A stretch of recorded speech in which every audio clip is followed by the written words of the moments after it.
To preface off this video, I don't care who it is.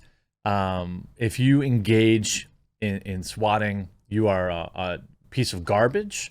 I don't care who it happens to. I don't care what they've said to me. Nobody deserves it. Even if they have a past of asking for it to happen to other people publicly. I don't care if they've made up lies about people and you feel like they deserve it. Nobody deserves it. And the reason I can say that so confidently is because it's happened to me numerous times. It's a very scary thing. I can see how some people would be traumatized from it. It's not okay. I don't care if people don't like the person that it happened to. It's not funny.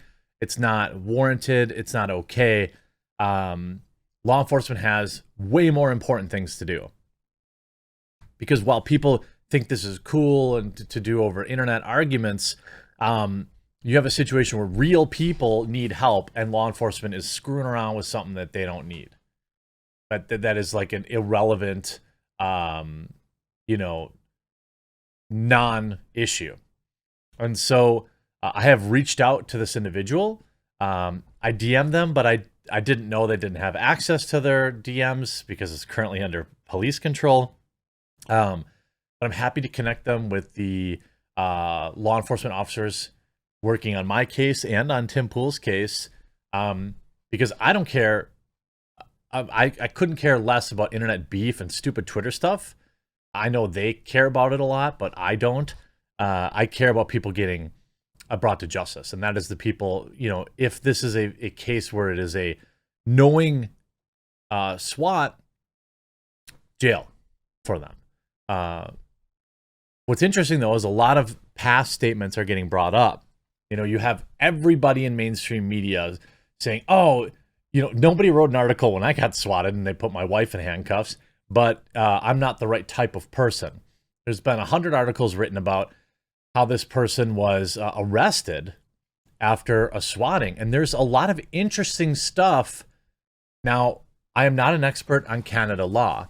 And some of you have told me that Canadian PD could have overreached here and done this, but there's a whole nother theory going on of what's going on, because in the United States, a swatting is usually like over when they realize that, it's a fake thing.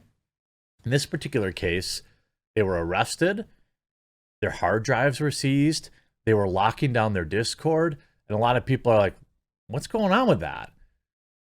So you can see the streamer, outspoken, whatever. I don't care about any of the past stuff, right? So in addition to being arrested, the police booked them under the dead name. Oh my God. Again, I don't care about that stuff. It's an obvious attempt. They think it's an obvious attempt to make the police humiliate them. See, in Canada, this person's probably going to get rich. They're going to sue the police department and probably win. They said that they came here because they wanted to check on my welfare because they were, I can't remember, say something about my son or my nephew. According to the transcript, I asked, you mean my nephew? They said this person. The PD said they'd received an email. By the way, law enforcement needs to stop deploying for emails or anonymous text messages, okay? Like, they gotta, if that is the way information comes in, they need to treat it a little more carefully. And saying that, so the email said that they were, going after a mom and also members of parliament. Pretty spicy email. Now, I just mentioned it was so here's in her, Claire's brother, Brandon, said in the same transcript that he had previously gotten in touch with the PD to warn them that their address had been leaked. And he says that PD told them that there was nothing they could do. I just mentioned it was a possibility of happening. So they tried to call ahead and say, hey, can you get us on like a do not swat list? Same thing I did. Didn't work. They still did it. They said what they're saying on here, and they found the address. They're like, it's their address. Have fun, guys. Blah, blah, blah, blah, blah. Again, not okay. What's interesting, though, what I find interesting is everything that happened after. Taking the hard drives, taking the, locking down the Discord.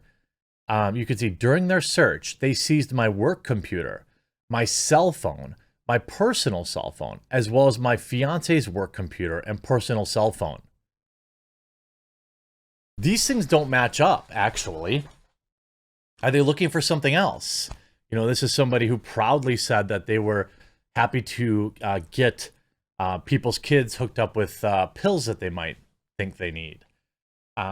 Were they looking? Was there something else in the email that wasn't mentioned? Maybe, you know, again, so if you're a lowlife enough to do swatting and stuff like that, I wouldn't say, you know, I wouldn't be surprised if they said, oh, there's this type of videos, you know, the really bad stuff.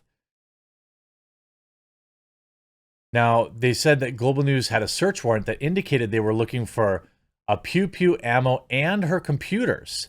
They allegedly placed her under arrest, telling her that she was in possession of an illegal pew-pew and was taken to the police station. Eventually, all of her streaming gear and personal communication devices, as well as their partners, were seized and remain in custody of the police. This is verified if you look at their Twitter account. It says that it's in you know, the hands of other people.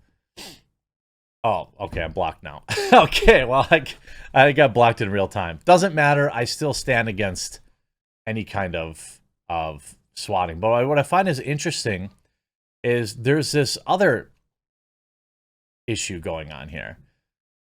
Breaking. They were arrested on August 5th. Some are speculating they had spicy videos on their computer and not buying the bogus swatting story. Some are. That doesn't mean it's true or not true. PD don't swat in Canada. Again, I don't think that that's untrue. I mean, that's a lie. They do. So they absolutely do. You could just do a Google search and figure it out. They certainly don't confiscate your hard drives after finding out that it was a prank call. That's one thing that is very suspicious. You know, it's interesting. They also write their Discord is also being scrubbed since they cannot two-factor login since the electronics were confiscated. Now, they did say, oh, it's because I have a bunch of kids in there, youths in there, and, you know, this is to protect them. Maybe. I do also think it's funny that, again, this is somebody who has wished it upon other people. You could see Dev writing, honestly, this is a tweet. It is a real tweet. I hope he gets swatted. And then, you know, of course, they get swatted. That's called irony. I don't think it doesn't make it okay. Even if you're like saying some really terrible garbage things, you know, that doesn't mean people can do terrible garbage things to you. I do think it's pretty funny that they have now raised almost $100,000 for what? For what? You're going to get all your electronics back, I would assume. So what is all this money for? And once the national news started, they've raised, first here's an archive of where the goal was 50,000, okay?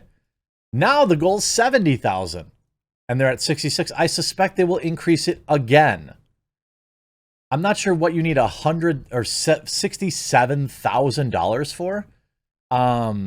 They said, I started a GoFundMe after being victimized by London PD. And again,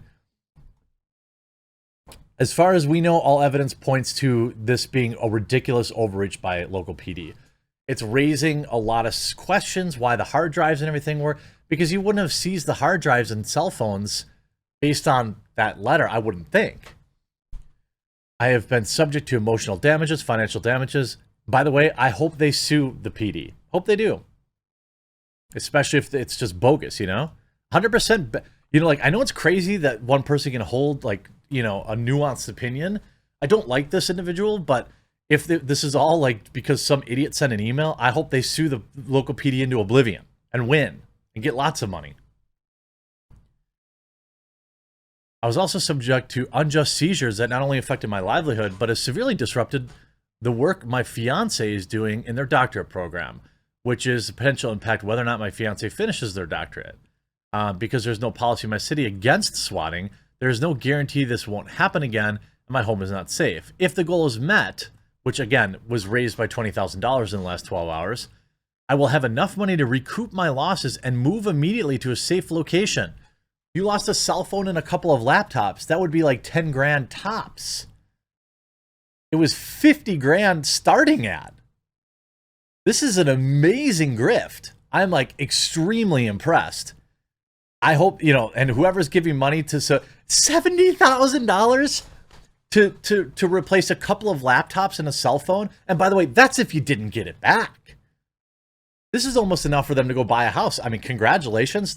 I give a huge shout out on the grift.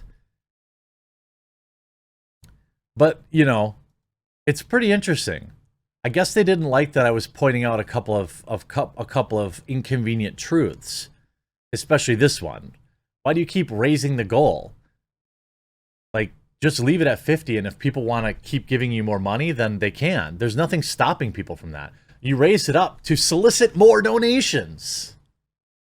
Nothing wrong with having a GoFundMe. Nothing wrong with taking money if you need it, especially for legal expenses. It's a lot. It's just curious that the goal keeps changing, you know? Maybe more information came through. There's certainly a lot of people, you know, oh, here's the original account. What I thought was funny, one of the accounts said this. I forget who it was. So they're saying that this account is in like the hands of the local PD. This tweet, they blocked me because it said, I don't know if I can see it quick enough. Let me see if I can do a little magic here. And again, I stand wholly against swatting and support. And again, oh, they deleted the tweet. Okay, interesting.